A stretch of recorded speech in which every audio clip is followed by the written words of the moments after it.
Lieu Go Live button isn't. Oh, there it is. Okay. And we're live. It is Tuesday, June 29th, 5:06 p.m. Eastern Time. And we are all sweating our faces off. And if there's background noise from air conditioners and fans, everyone has to live with it. That's the monologue for today. Go ahead, Scott. Can I give a monologue? Can I monologue? Yes. Oh, please. Please. So I go to the gym, and I went swimming, and I got out, and horror of horrors, I forgot my towel, and there are no towels because of COVID and everything. And so I stand naked, excuse this, but under the blower to try to get, by the way, can I just say one thing though? As one does. I don't position those well for that, but okay. Can I just say something? Going back to the gym just reminds me how disgusting the human body is. It really is. Human bodies are just. And you go to the gym in New York. They have the best human bodies in New York. Yeah, although I go to the YMCA, which is so I used to go to Equinox, and that was going to MTV, the MTV workout place. But at the YMCA, it's Mr. Greenbaum, and it's really old people, and the body does not age as well as we would hope. Anyway, so I'm standing under the blower, and then I'm sopping wet. I walk 5 blocks home and I'm completely dry because it's so fucking hot outside. So I know that wasn't that exciting, but I thought you were going to say that you just walked home wet and naked from the gym, No. And no one even paid you a mind because it's New York City. I have never seen that. Have you ever seen that, Ekow? Have you ever seen? Pretty close. I was downtown all the years back when there was a guy who used to walk around in a very wisp of a bikini bottom and a feather boa. And he was quite famous in the West Village. And all these New York things, I haven't seen him in many years, and I sort of wonder what happened to him. I hope he's well. I mean, he sort of just disappeared into the world. Yeah, it's so true. We are not allowed to have fun anymore or, have, a regulated body temperature, but we are allowed to have Ekow Yankah from Cardozo Law School with us today. So thank you for coming. So Thanks nice for to having have me. you on the show. Cheers. Thanks for having me. Good to see you all. Yeah, so good. Okay, so I think I was going to start out with bunny picture requests. We'll get to that in a second. Yeah, fair. But I'm going to instead start out with, because Scott suggested it, with the fact that Scott and Ekow used to be colleagues at Cardozo for a long time, decades. No, decades. we passed in a way. Sir Scott was just joking, heading. Scott. Oh well, yeah. So Scott was this incredibly respected philosopher at Cardozo, and then when he bolted, they traded down and they got me because they needed somebody who could more or less reference the concept of law when people needed to cite it. So that was or less. Less, yeah. More than almost anybody, maybe less than Scott. Hard to know. It's certainly more than one should be able to, but maybe less than Scott Shapiro. So I want to know, I don't think that the In Lieu of Fun viewers, since they have not engaged with Scott in 3D, have really fully understood how Scott sits like a bird and did he do this at faculty meetings? Oh no, even better. No, even better. Because one of the nice things about the Academy, I literally cannot remember when I met Scott. Right. So you just meet people and then one day they're part of your firmament. So I remember I had met Scott probably, I was a graduate student, I'm sure. And right. Yeah, that's right. I remember that. And Scott would sit in conferences wrapped around chairs in a way. When he says the human body is disgusting, what he really means is that the human body is amazing. Because he wraps himself around chairs in ways that are improbable and certainly can't be comfortable. And yet still, there he is. Yeah, It's really quite a thing. Yeah. So I would tell you. So it is. I had a bad back and I couldn't walk. I know bad back Scott Shapiro stories, which I probably should not tell. I just learned about these, and I feel terrible. I did not know about I this. couldn't stand, and so what I would do this all the time on the street corner. Like I couldn't stand, so I would squat on the street corner. Like when I had to, when it was a bad situation. Scott, do you want to tell bad back teaching stories, or should we leave them there? Well, oh my God! Leave it there. What happened with the bad back teaching story? I remember a couple of years when you had a couple bad runs of it, and you had to teach in real discomfort, including all sorts of awkward. I mean, God forbid I ever feel for you, but I felt for you. Yeah. Well, actually, the truth is that when people would stand at the lectern, I would have to move the lectern and sit on a chair the whole time. Yeah. So, but now that's that's rough. But now I'm like I'm a machine. I mean, you can't. Yeah. You're back to your cheetah-like ways. Yeah, absolutely. Yeah, exactly. Like I'm like leopards looking at me and like I'm not doing that. So that's me. But look, let's talk about you, Ekow. But do you want to? I know you wanted to jump in on this, Kate. I wanted to. So at some point, I met you when I interviewed at Cardozo, and you made a very distinct. I actually did like a ton of like first round interviews, and like. I don't remember a lot of people. I'm like also have like a sieve of like for this, but I'm like I remember this so specifically. It's like, oh wow, this was great. This was a really fun interview. I still remember. By the way, I still remember your interview paper. Oh yeah. Wasn't it the new gatekeepers piece? Governor's piece, yeah. New governor's piece. I still remember our conversation. It was a terrific. Dining out on that to the day. Look, if you have a great idea, right? But I will say that it was great. So, but like you also seemed just like incredibly like your office was like impeccable, and like you had like I don't know, you just seemed very like cultured and sophisticated. And then all of a sudden, the pandemic happened, and like your Twitter feed got taken over with these hilarious posts about like being in the country and hearing weird noises, and like it was during the pandemic, and I was just like kind of loving it. I also just generally love when people's like real personalities show up on Twitter. It's just I think it's great. And so I just wanted to know like what happened and how you ended up out there. Yeah, no, I'm glad that my profound disorientation and discomfort is, is be a source of joy for me. Absolutely, absolutely. Indeed, Kate, I'm honest to God, I'm about to post more bunny pictures, mostly for you. Yes! Mostly for you. Yeah. So, oh gosh, I could tell you guys stories, but it gets a little. Where are you in New Hampshire? Northern or southern? We're in Keene, New Hampshire, close to Keene, New Hampshire, which is the home of Keene College. So I'll tell the story very quickly. So I have a lovely wife who puts up with me, right? We've got the two boys. And my wife and I were friends for almost a decade before we started dating. And so at some point, she's my dear friend, it's her birthday, and her mom owns this, there's no other way to put it, stunning country home in the middle of New Hampshire. And you have to know, unfortunately, Ekow really is a bit what he seems, right? Like I'm a creature of habit. I'm a creature of comforts. I'm a city mouse, as you politely put it, Kate. I'm most. Honest it's God, fun to watch city mice become country mice. Yeah. And look, I'm gonna just admit things.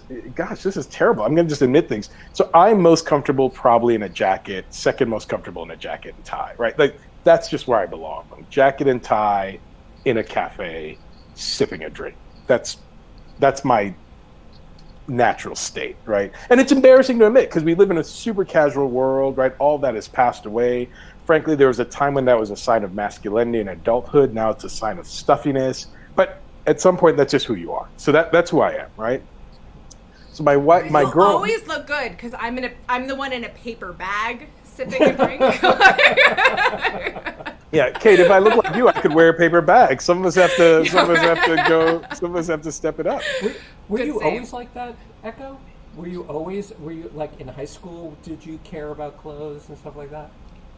That's a great question. It's a good question. So that invites more Gosh, man, I You am don't have falling to be apart. super personal. But No, like, okay. So let me say some honest things, right? So here's some honest things, right? So first of all, I had a very formal grandfather, right? Very formal. Indeed, in letters about my grandfather, there are these letters about how he really, and my grandfather, for people who don't know, my family's from Ghana, West Africa. So my grandfather is this very formal man. He's either always pictured in beautiful kente cloth, like very formal Ghanaian wear, or beautiful English suits. And his suits had to be English. His powder had to be from here. He was really, it's both a thrill and a mockery when my family says, "Oh, you're your grandfather's grandson," right? So now that's not so surprising. I was raised by his daughter, right? And my mom's an only mom, so I was raised by a woman who'd internalized all of this. So I think that was part of it.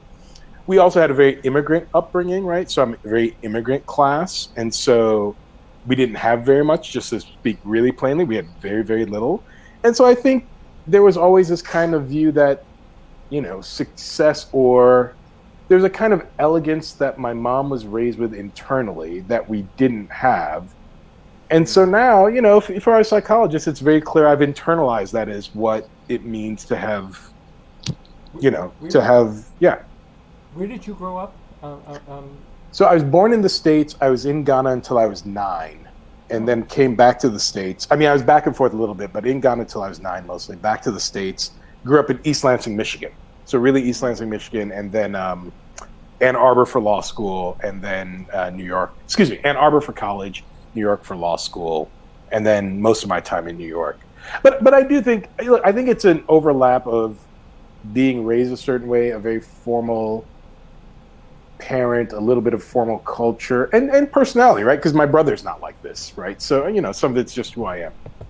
Yeah. So Scott, that's the run. Yeah. I love that. I mean, just as an aside before we get back to Keene, because I also spend a lot of time in Putney, which is right by Keene, but in Vermont. So I love that area so very much. But I think that's actually super. I have long thought that there is this interesting, I don't feel as if I was raised by my parents so much as I was raised by my grandparents' ideals expressed through my parents. And this very heavy kind of not immigrant, because they weren't immigrant, they were just dirt poor, and so had grown up dirt poor, and so had this kind of, and it's this they also really actually dislike kind of my shirking of formalism, because they see it as very much you've worked so hard to get to this stage and be recognized in this way, and I see it as I did, and that's why I get to to say it's just so it's there's no question. I totally agree. I think there's no question that it won't be surprising if my children don't feel the need to signal these things, right? My children will have had the success of their parents, and they'll never have the, I hate to put it this way because it makes it sound melodramatic. I feel very blessed with my life, but my children will never have had the uncertainty of feeling like you needed to signal, right? Your signal that you're, of whatever, that you've made it to the other side, right? My children just walk around the West Village like they own the place, right? And they'll never know anything else. So, I can see both sides of the argument, kid. I can see why your parents are but we worked this hard so you could wear fancy things we never heard of, and you don't have to. Yeah, I feel very much stuck in that box too, of always having to be fancy. No, but Scott, let me push back. Do you ever feel the tug of it? Do you ever feel the worry of it? Or can you say a little more why? I think it's interesting that you don't. Because I'm a bit on the spectrum, honestly, and I don't recognize social cues in that way. And so I don't realize that people judge other people on their clothes. Yeah. And so it surprises me when somebody will say, "Oh, you wear T-shirts," because like I just don't notice that people notice these things. It's a very kind of philosophical, like a philosopher's thing. We also inhabit a kind of world in which that's rewarded, right? I mean, sometimes, frankly, too much. Not that people shouldn't dress how they want, but you and I both know the undergrad who purposefully dresses slovenly as a way of signaling his sort of philosophical chops, right? Oh, I think I was the person who dressed slovenly because he didn't notice. Yeah, you were the genuine article of the thing the kid was pretending. So my first year teaching, I dressed like this and then had a suit in my office, and I would change. I did that too. Sorry. And then over the summer, I left the suit there, and it got stolen. It got taken or something like that. And that was the last suit I ever owned, and that was 1997. And I have not owned a suit since 1997. Whereas Scott's first teaching appointment was in like the West Village in like Washington Square Park, and he left his suit hanging in the men's room. Exactly. See, Scott, I'm the kind who got to law as law became casual, and I thought, what the hell did I go to law for? I felt like they had betrayed me. Right? I had prepared my whole life to wear the right suit. It was useless. Right. Yeah. I think students at Cardozo did not like the fact that I dressed casually. I think they thought that it was unprofessional to show up in a t-shirt and jeans and sneakers, and they were very. I mean, I got a lot of comments about that in teaching evaluations. Thing it was unprofessional for me to dress the way I dressed. That they paid whatever $50,000 a year. They expect that the professor takes the job seriously. Of course, he came prepared. He cared, blah blah. But like I just don't. I mean, they stole the one suit I had. What was I going to do? Well, I love that it says, "What was I going to do?" As though they stole the Hope Diamond. There were no suits. This was a unique creation in the world, and there was nothing I could do. Sweet Thank Jesus! You. I was gonna. You really understand. Yes, exactly. There was the suit made in the world for Scott. See, Scott, you and I might be the same in different ways. You think there's one suit in the world for you because you think there's only one suit. I think there's one suit in the world for me because I think there's a platonic suit out there for me. Well, yeah, no, I think there's a platonic suit for me. It just got stolen. Right. So, but it's true. It's actually true. I don't own a suit, and I'm hoping to make it to the end without getting a suit. I will say that I remember buying for on-campus interviews like two suits so that I could do and I remember being so angry about it because I had to spend all of this money that I was spending on suits on like that I couldn't spend on ripped jeans. So Converse. It's so I really hope I don't get this fucking job. It's so fascinating how these things work. Now, okay, so, oh man, I could talk about this forever. I wasn't expecting us to talk about this. No, I can talk about this. I do want to talk about your scholarship. Yeah, sure. My scholarship's fine. People can read it. It's all on my website. This is no. So and Kate, yeah. So Kate, do you think this is at all? I mean, I know in today's world we refract everything through identity politics, and smart people have said we do it too much. But I think we also it's telling. Do you think, you know the great studies, you know them as well as I do, but when women wear jackets, they're assumed to be professionals. When women do not wear jackets, they're assumed to never be professionals, Ask me about the number of times I've told people while wearing my pajamas on an overnight flight in first class that I'm a law professor and watch their heads roll back into their heads. No. Yeah. When I walk into law schools for talks, people still say, why are you here? Sometimes they assume I'm a student, which might have been plausible a decade ago, but I mean, look, I'd like to think I'm not aging terribly, but the idea that I'd be a student you're not as bad as Scott, but yeah.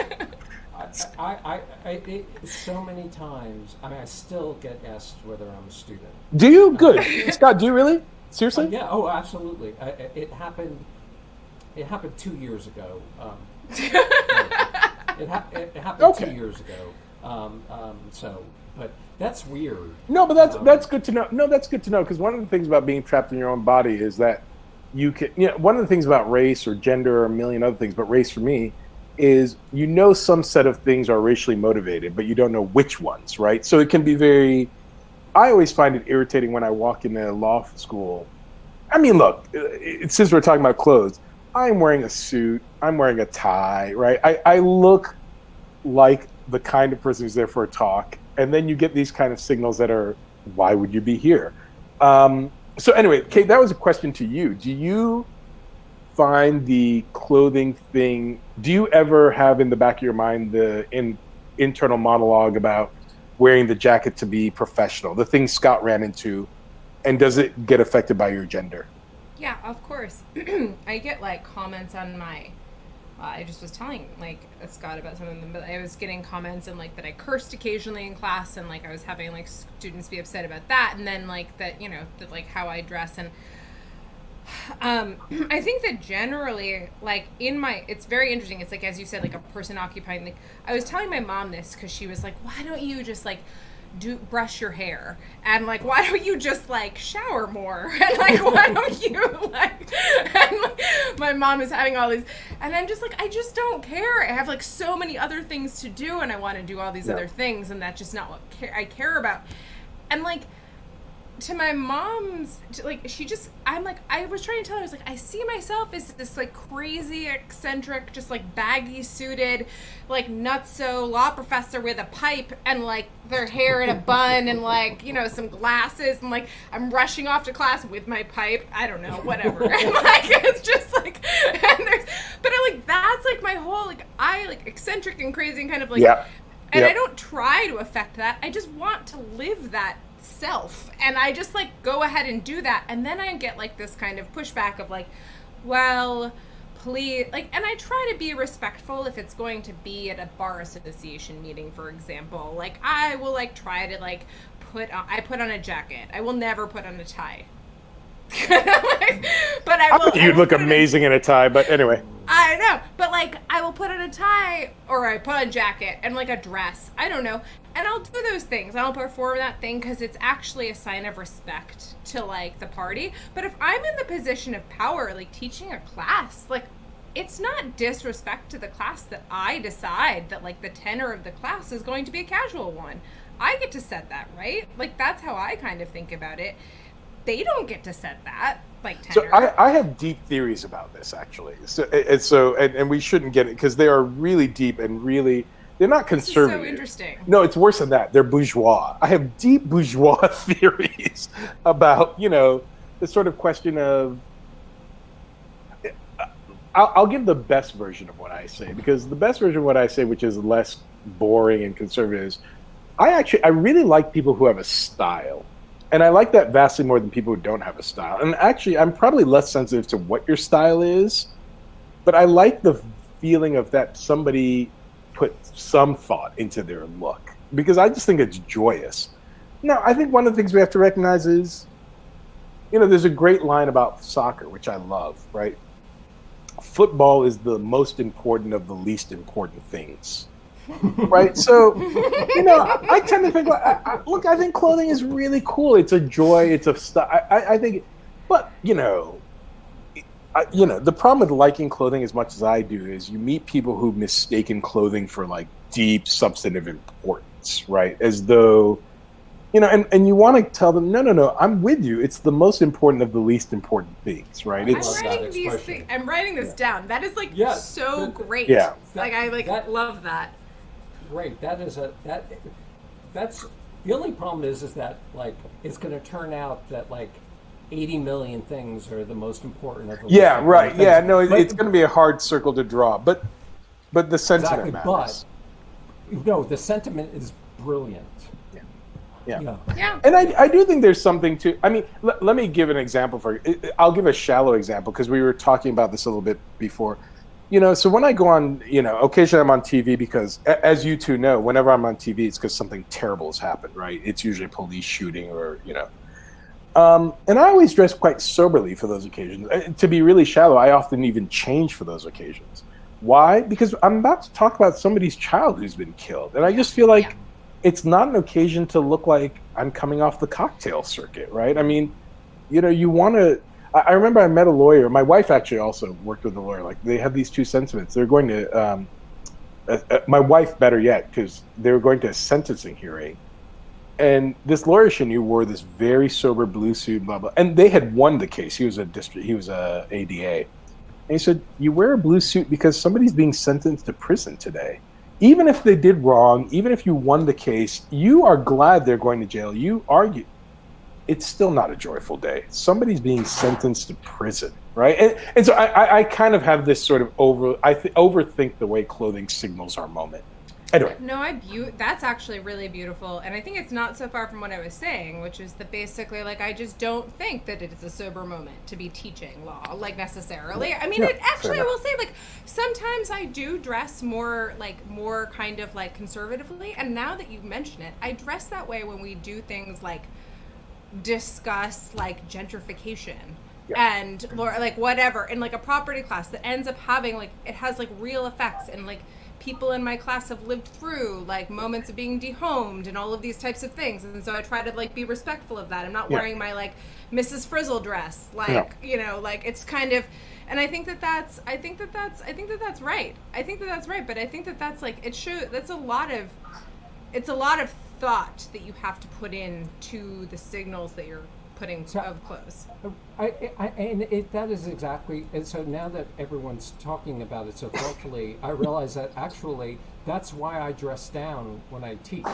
It's because I feel like, at least when I teach philosophy, it really isn't about authority. It's like, it doesn't matter if you look like you're destitute or you look like you're dressed to the nines. What matters is the argument. I think, Scott, so I agree. I think philosophy cultivates that as a culture, and in a way that is totally fine and healthy. I wonder if you think that signal can get scrambled in law. That's a great question. I'll be right back. I'm still listening. Yeah, I would say the following thing is that, first of all, when I wear a suit, when I wore a suit, I did not feel like myself. And that matters, right? Yeah, right. Yeah. That's the first thing. And number two is, I will just say that the philosophers that I know that dress like the way that philosophers do are doing it because they're clueless. Right. Yeah. And I don't actually think it's an affectation or something that they're trying to cultivate. I actually think that they don't understand I mean, the social meaning. You and I share a community, I think it's fair to say. And I think you're right about that. I do think we shouldn't be shy to say there are a set of people for whom it is an affectation. And the problem is a ton of people see, should we name names? We shouldn't name names. We like to be nice. Exactly. No, and it's not, Hart. I actually never saw Hart. I bet Hart looked nice. I have no idea. But it's not even an insult, right? I mean, there are these philosophers who are truly grand people, and frankly, some of them are lovely, some of them are mean, but it doesn't track their clothing. I totally agree with you. Like Ronnie Dworkin. Ronnie was terribly elegant. Yeah. Right. He would, with the handkerchief. Yeah, Ronnie's Yeah, he would, and it, to me, it seemed incongruous, given with the fact that he couldn't write himself out of a paper bag. That's. Oh no, I disagree. Really? Do you think that Ron Dworkin's a good author? Oh, I think Ron Dworkin could write beautifully. You just end up back in the paper bag. You have no idea what happened. It's like being on a slide. No, I mean, he's so persuasive. It's like being on a. I actually, let me say this really quickly in terms of scholarship. There's a whole group of a generation of people who grew up slagging off on Dworkin, and it was a thing to do. I'm not among them. I think he had his strengths, his weaknesses, whatever. But it was a sort of elegance that was dizzying, and when it was all over, you weren't sure if you were back in the bag or what happened. That was my impression of him. Okay. Generally, and also as a writer. I want to say that, like, I never had any impressions of Dworkin until I was in graduate school, and then, which was after law school. I never read Dworkin before in law school, and I just, like, found it impenetrable. But I also think that I didn't have, and I will not name names, I did not have great teachers going through it in particular, and there was a lot of assumption in the rest of my class that everyone else had read him already, and that was like, so I felt very left behind, and I was like, I have no idea what's going on here, and it was a lot of confusing. So, that being said, I'm always happy to re-examine my priors about people. No, well, Scott, you're as educated a reader on this as anybody could be. What do you think? So I think that Dworkin was a litigator. Yeah, right. Oh, interesting. Because we like to be nice. I never wrote this article, but I always want to write that article called "The Philosopher Litigator," because that I though I'm a great admirer of his scholarship, I really thought that he was like a litigator in the bad sense. That is, he just tried to win. Yeah. And what, the argument? Yes. Like just the argument, no matter what. Yeah, even if you weren't really. But can you win an argument without explicating your argument? Hold on, I'm going to turn on lights. Yeah. Yeah. The thing is, you can. That's what litigators do all the time. They can push you. Is it called rhetoric? Partly it's rhetoric, partly it's framing the other side in such a way, like straw manning the other side, I mean, he was like a famous straw manner. Yeah. And so he wrote very clearly straw manning somebody, and you would often not be able to recognize the person that he was describing. And in that sense, that's a terrible way to write. Yeah. But he did write for the New York Review of Books, and he was edited by Silver, Robert Silver's, Bob Silver's, and it had a kind of gracefulness to it. Yeah, it had an elegance to it. Yeah, elegance, but it was clear but imprecise. It was. Look, I mean, famously, I don't think it's talking out of school to say Dworkin's positions were famously slippery, right? I mean, they were just always hard to pin down. No, I'm not being hard on Dworkin at all. Like, he's obviously no, this was just like my personal experience. I think you put it better than I put it, which is that I said he couldn't write himself out of a paper bag, which is not fair because he obviously was a good writer. But I think what you said is perfect because you just end up back in the paper bag with him, like at the end of the thing. Yeah. And that is the slipperiness, which is like, I think I would read him for pages and just be like, every sentence would follow the sentence before it, and then be like, yep. And 3 pages later, I'd be like, what the fuck am I doing here? Like, how did I get here? And like, what is going on? How did I get here is a very that's right. So that was like, I mean, like, wait, how did I get here? And like, that was, I mean, maybe that's great writing, but like, it was just for me. I agree. Look, I mean, I admire the power of his mind. I think I should just say that. But he's so smart. Oh, very. Yeah. But the philosophers I admire the most. And I'm not that philosopher. It's what I aim for. I won't name names because on the same train as being not too mean, I won't. But there are philosophers, and Scott, you and I probably share some of them, who write so simply and cleanly and beautifully. And Scott, here you and I really agree. They're Scott not does trying. This. Scott legality is so good.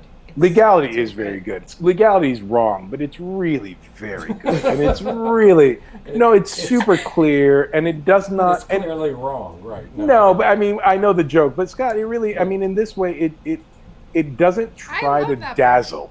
It doesn't try to dazzle. It just tries to make argument build after build after build. I will name one name, right? I think of someone like Sam Scheffler, right? When Sam writes, it's so clean and beautiful. He's not trying to dazzle you. When you talk to Sam, right, Sam can play the dazzling game with anybody. I mean, and there are other philosophers like this. I'm only picking one example. And, you just feel like every time you read their articles, you learn something. And it is the thing I have, we were talking about young Scott Shapiro. From younger to older, it's the thing I've tried to transition to. From dazzling to actually thoughtful is what I'd like to do one day. Yeah, I'm still aiming for that. Yeah, well, I'm behind you, but unfortunately I'm fixated in the dazzling stage. Do you really think so? No. No. I think no. I never made it to the dazzling. That's stage. not true. That's not true. You can shine. You can do the dazzling thing. But yeah. Ekow, Yes. we haven't talked at all about your scholarship, which is pretty prescient and dazzling and thoughtful. But yes, can I finish the New Hampshire story super quickly? No, I'm happy to. Yeah, let me finish the New Hampshire story. You can come back again and talk about your scholarship, and this can just be talking about clothes in New Hampshire's. I'm gonna finish the New Hampshire thing, and then I'm at your service. So then she wasn't my girlfriend. My friend at the time had a birthday party. I came to her mom's home, which is in New Hampshire. We had an amazing time. I loved it so much that I came back the next weekend. Remember, we're just friends at this time, right? With friends of mine who were visiting New York, and I said, look, as beautiful as New York is, we should spend time in New York. I do have a friend who has a place in New Hampshire. And I came back up here, and it's just a magical place. And you guys know, look, I love New York. I'm an unabashed lover of New York. But there's a way you spend time in the country with people that you don't get to in the city. Because in the city, something's always in the back of your mind that you've got to get done, right? And now, a decade later... to be said for like the distance, like the physical distance. Exactly. And so now, a decade later, we were just driving up this time. A decade later, the friend turned to a girlfriend who turned to a wife, who's now my wife and mother of 2 children. And we're driving up here, stuck in traffic, and she was just mocking me for the guy who never wanted to cross 14th Street now has this New Hampshire lifestyle. And Kate, you're absolutely right. The guy who owns more ties than he should, more ties than anybody should, takes care of bunnies in New Hampshire. So that's my life. I love it. I love it. And so, and my partner went to Dartmouth and loves New Hampshire and has a deep love for New Hampshire and lived in Putney while he was in graduate school. And we go there all the time. And I don't know, like, I love it. And like, I'm obviously have like country mouse tendencies, but I will say that the one thing about country living, and I'm curious to hear what you think about this, is like maybe it's different when you have like a whole family and kids, and like actually everything about the country seems better. But I'm very curious about like what, like, we were out here for 11 months in Cape Cod at my parents' place for 11 months, like, and it was, I think everyone is isolated, but we were extremely isolated. And I mean, like, it's 30 minutes to a grocery store here. All of the restaurants are closed because it's off season. It's just like nothing. And so I'm just kind of curious, like, what is it like? Have you been like? Has it been very hard? You know, it's so we're back in the city now. We're up here for the summer. You know, it's hard. Kate, I gotta admit, it's. You can say no. No, I'll say a couple more honest things. You're very good at this. Kate, there's a little Oprah in you. She will get you to incriminate yourself. Right? I'm saying all sorts of. So here are a couple of things I'll say. What are you talking about? No, you're just great at pulling. So I mean, look, I think I have been told that I am like that. I think that Daphne Keller at Stanford was like, who formerly was at Google. She's like, I have never heard so many people just break their NDAs. Exactly. No, exactly. In talking to you. Yeah, I'm breaking my own personal NDAs. Exactly. Look, I mean, I think 2 things are true for me, right? So I did not grow up in a lifestyle where I thought I would like summer places. So it's a weird sentence to say we're up here for the summer. And part of that's just, you know, we have children.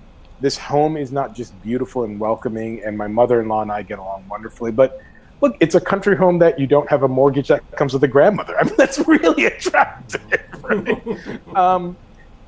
Is it hard? I mean, the pandemic was hard. The pandemic was harder on us than on the kids, for which I'm deeply grateful. My mother-in-law is a lovely person. We get along wonderfully. But, you know, if you were getting married, right, Kate, if you were unlucky and I was proposing to you and I said, hey, Kate, why don't we get married and live with your mother for 4 months? You would think that was a weird proposal, right?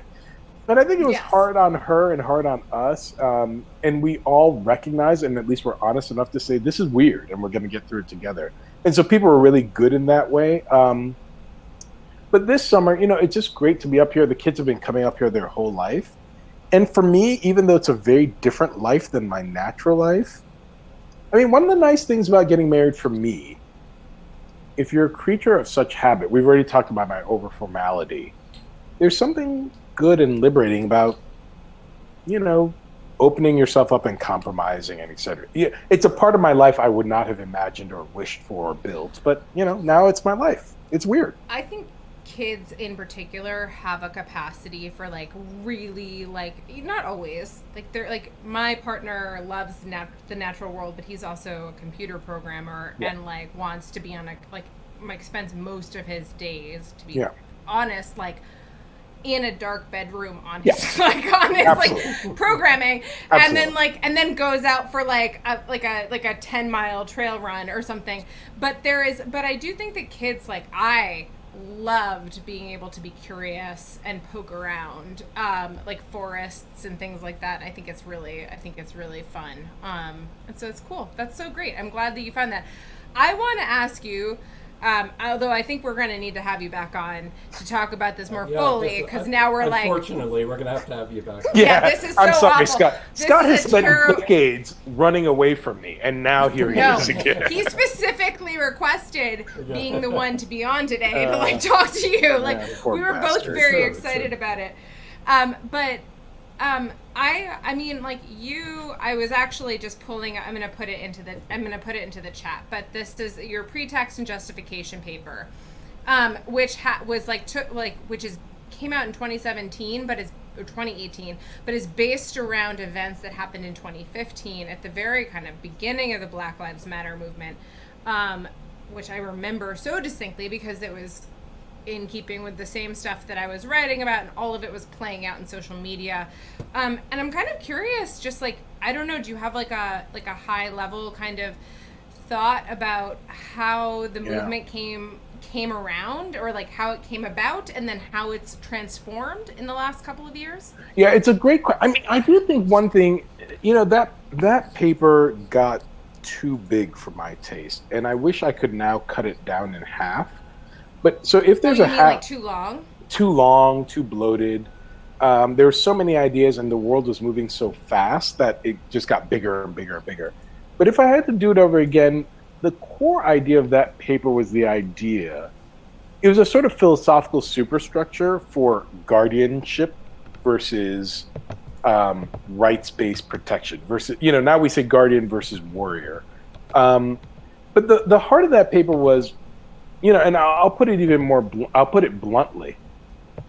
America polices individual rights because that is a good way of ignoring social context of policing, right? We can ignore the way policing affects communities because we pretend policing is all about individuals, right? So the Fourth Amendment jurisprudence the Supreme Court has, as you two know very well, always focuses on whether or not this individual's right has been violated. And it never focuses on the way policing affects entire communities, right? And so that paper really said, look, it is a problem that our pretext of justification about the Fourth Amendment is individual rights and not the way policing affects communities. And we should think about the way policing affects communities when we justify the Fourth Amendment. So that was the heartbeat of that paper, and I'm sorry it got so bloated. Oh, I mean, I don't think it got that bloated. I think you're it's kind. Still. No, it's not. I mean, go ahead, Scott. Well, I don't. Did you teach criminal law this year? Yes, I did. Yeah.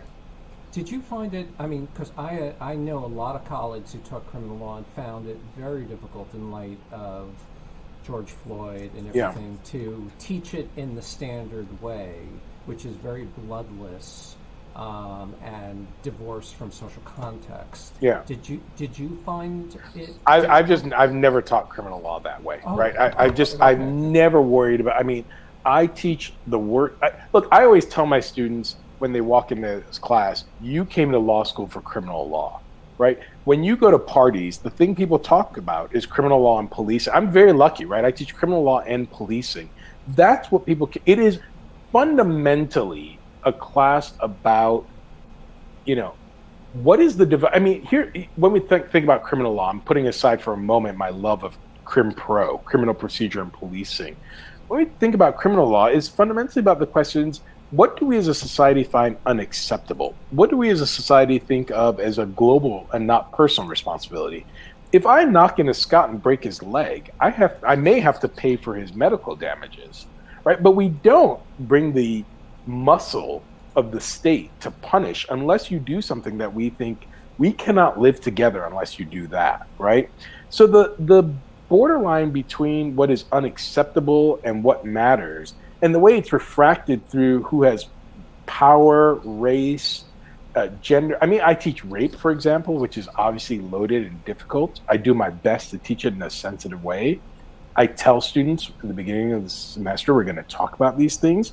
I'm not going to shy away from class. I'm not going to shy away from race. I'm not going to shy away from gender and violence. And if there are any problems, you should approach me. I will always listen, right? I mean, when we talk about authority, this is one place to check your authority, right? I'm not here to make this painful for you. But you came to law school to talk. My standard joke is, if you came to law school for the Dormant Commerce Clause, you're weird. I mean, that's fine, but you're weird, right? People came to law school to talk about criminal law and policing, and these are the big questions. And so I've never been shy about talking about race. And look, you know, we were talking about this earlier. I know with some set of students that will cost me. I know with some set of students that will be unhappy on my reviews. I know that it's a high risk, high reward proposition, but I did not become a law professor to avoid talking about these things. Yeah, 100%. 100%. I teach, Sure. like, I've always taught property with a critical race theory perspective, and like everyone's like, okay, now St. John's has an anti-racism mandate, and I'm like, but that's great.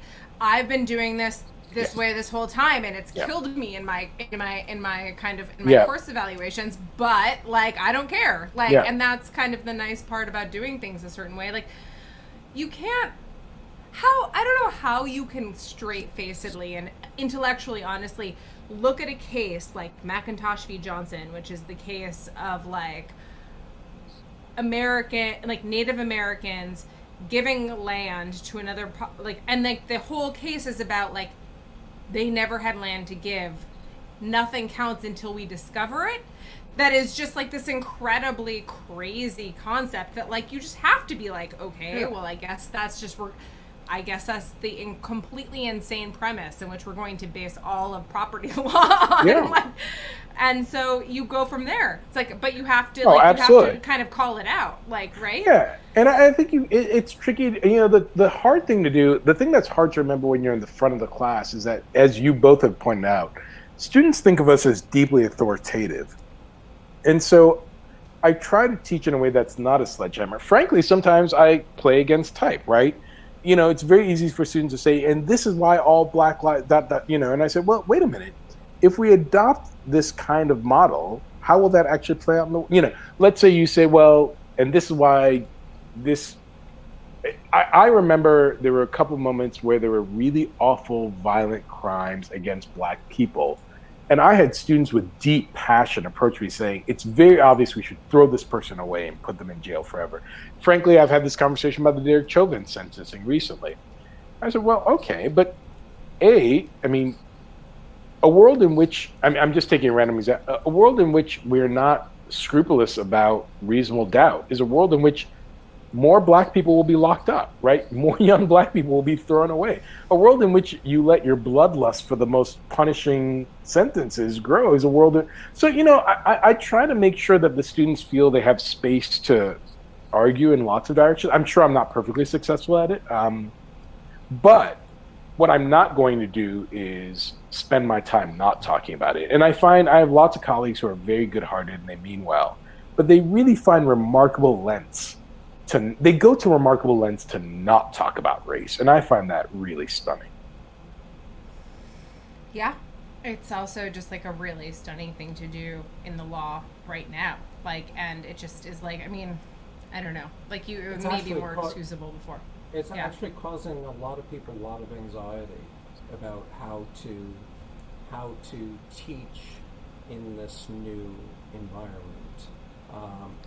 New environment meaning where certain issues which have been salient to, you know, groups or subpopulations now everyone, Yeah.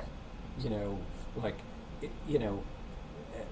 now, I mean, think of it. People are now talking about critical race theory. They have no idea what it is. I literally, like, what fucking world are we in? Like, it's completely insane. I'm like, really why stunning. is Tucker Carlson talking about critical race It's theory? really Like, what is going It's really on? stunning. Yeah. I mean, it's like we went from. It was this is esoteric, even for law professors, Yeah. I think. Yeah. Like, and then now suddenly it's public enemy number one. Yeah. I mean, it's crazy. Yeah. You know, it's It's like it's cultural Marxism or something. Yeah, It's just exactly. crazy. Yeah. we have time for one question, and it's Yes. from David Botts. Let's see if he can. I can't. Oh wait, there he is. Hi, hey David. Oh, so You're on mute. I'm gonna unmute you. Oh. There you go. David's very funny. Hold on. No. Shit, you're muted again. Sorry. There's a lag. Okay, there you're good. You're good. Okay. Greeting. Hi, Kate. Welcome, Professor Yankah. Hey, Scott. And I observe, Professor, that you are in fact lots of fun. You are not no fun. So I got to kind of get on you about your accuracy in tweeting. Anyway, You're generous. You're generous. Given the disparate outcomes experienced by Black and Brown people due to COVID-19, do you see this as being a way to educate people about systemic racism in the current healthcare system? Because this is not new, right? This is old. So how can we move forward the conversation? Thank you for that. It's a great question. So one of can I answer? I'll answer a very specific answer and then a more general answer. So one specific answer is I was very lucky. A year ago or so, I was pulled into a study by one of my old friends from college. He's a doctor now at University of Michigan, and he was doing a study on hidden segregation in hospitals. Right. So it's a really interesting kind of thing. It turns out that in certain surgeries in hospitals, there's a huge amount of care team segregation. So just imagine you go to the hospital. I mean, we're not talking about hospital segregation, where a hospital is in a poor area of town. That's where all the Black people go, right? So imagine you get to the hospital. It's a fancy hospital. It's where everybody goes. You think you have navigated all the hurdles of the kind of racism in your world, and you've still got the fancy hospitals. It turns out that in lots of hospitals, there's still a care team that the one care team essentially takes care of all the people of color, and another care team takes care of everybody else, or other sets of care teams. And it may not surprise you. It also turns out that in high segregation hospitals, Black patients have an incredibly high mortality rate. But in no segregation hospitals, the mortality rate is equal when sorted for other health effects, right? For how healthy you were coming in. So the point to David's question is we have to be more subtle and more dedicated. It's not enough. We know this because we know schools, for example. It turned out not to be enough to send Black kids to all white schools if the teachers were still going to treat the Black kids differently, if they're going to put them in lower classes, punish them higher for the same infractions, et cetera, et cetera. The real point here is it turns out that fighting racism is a matter of dedication. And I get a little bit tired of people not recognizing that. It is a matter of deep dedication that you have to root it out where it lives. The amazing and powerful thing about COVID is it taught us how much the background variables mattered, right? So why did people of color die at such a high rate of COVID? It's because people of color do the jobs where they can't stop doing them. Right, I'm not one of them. I'm lucky enough, I'm a law professor. I can teach. I can lock myself up in a room. But the people who deliver our food, the people who take our garbage, these are people of color who make our cities run. And then when a pandemic that was transmuted by contact hit, we were stunned that they were dying at a higher rate. So my core point to David's question is it's not just COVID. COVID is a mirror or refraction. Refraction is a better word. Through which we have to see the way we have structured society to make people of color take the blows at every point, right? And nothing could be clearer than that, because a virus doesn't care who you are. If the virus, despite the early disputes about whether or not vitamin D mattered or skin color, it turned out that the best studies showed none of that mattered. The virus only cared about whether or not you could make yourself safe. And we built a society where people of color, black and brown people, could not make themselves safe. And if there was ever a time to stare that fully in the eye, this is the time. Yeah, really well said. Really, really well said.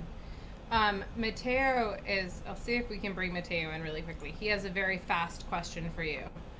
Sure. Matteo, you're going to go with your second question. All right. For a hard left turn then. I'm curious what you think of those Coogee sweaters. Oh, you mean the old? you mean the old colorful like ones that were knitted? Yeah, right. No, they're still around. They're awesome, but they're like, what do I think of them? Yeah, right. I literally don't know what these are. That's fine. What are Coogee sweaters? Remember? Coogee sweaters. Oh, this is so difficult because now the most innocuous reference in the world turned poisonous. They're the sweaters that Bill Cosby used to wear. Oh, yeah. Right. Want to know a crazy story, Ekow? Do you know, I had I took a visiting semester at NYU when I was in law school, and I took an appellate debate class with Harry Edwards, who's the DC, he teaches at NYU, and his gift to the entire class was a signed copy of Bill Cosby's book that Harry Edwards signed himself and gave to everybody and was just to remind you to laugh. And I was I still have a signed copy of Bill Cosby's book from Harry Edwards from 2011. Nothing had happened yet. It was just it was completely so fine, weird. But it's just so terrible. Yeah. So, but to answer the question, I'll put it in. So, if you're an aesthetic or fashion historian, there are people who talk about its connection to knitting because they looked knitted. They were very uneven. They would catch on things all the time. But there's a kind of connection to knitting, and there's a particular connection to African American history and knitting and Italian history and knitting. So these sweaters kind of reference a really deep history that some people really loved to talk about. They were never aesthetically my favorite. I just found them a bit messy, but I think on some people they looked really good. And I will end by saying what I said before. I prefer people with a style than people with no. I prefer somebody with a style I don't like than people with no style at all. So in that respect, I like the Coogee sweaters because if that was your style, all right, at least you had a look, right? Yeah, totally. I kind of always thought that they seemed what was the weaving that people did that was open-ended at the ends, I don't know, just they'd always just seem like a weaving or something. Yes, very much so. They very much evoke, yes, yes, bumpy and totally. Yeah. Ekow, this was awesome. This was really great. I could have done this for another 2 hours, but we will have to leave it here. We will be back tomorrow. We are going to be having an entire episode dedicated at request by the Greek Chorus to the FTC case by Boasberg, the opinion that just came out, shooting down Facebook's antitrust complaints. We have Randy Picker. Sorry, excuse me. I just briefly forgot his last name. Randy Picker, who is at University of Chicago, expert in antitrust law, who's going to join us. And that will be 22 hours and 55 minutes from now. Kate, it was so nice to see you again. Scott, it's been too long. Hope you're well, mate. Great to see you. Yeah, let's get together. Yeah, it was so great to see you, Ekow. Yeah, it was great this was great. We're going to have to do this again soon. Until then, Scott. We can't have fun anymore, but we can have Coogee sweaters. Absolutely. And Scott, I'm now going to make it a decade mission to get your new suit. Well, I just can we get him something really bad, Ekow? We're gonna make him look. No, let's crowdsource it. Oh, we're gonna make him look. You want to go the other way? No, I want to make him look. Okay, fine. I want to make him look. I want to make him look sort of I want to make him look like a guy who's lived for suits. It's going to be genius. Okay. Well, I look forward to that. Seriously, it was Bye, great. guys. It was great to be here. Bye, everyone. Thank you. Cheers. Bye, friends.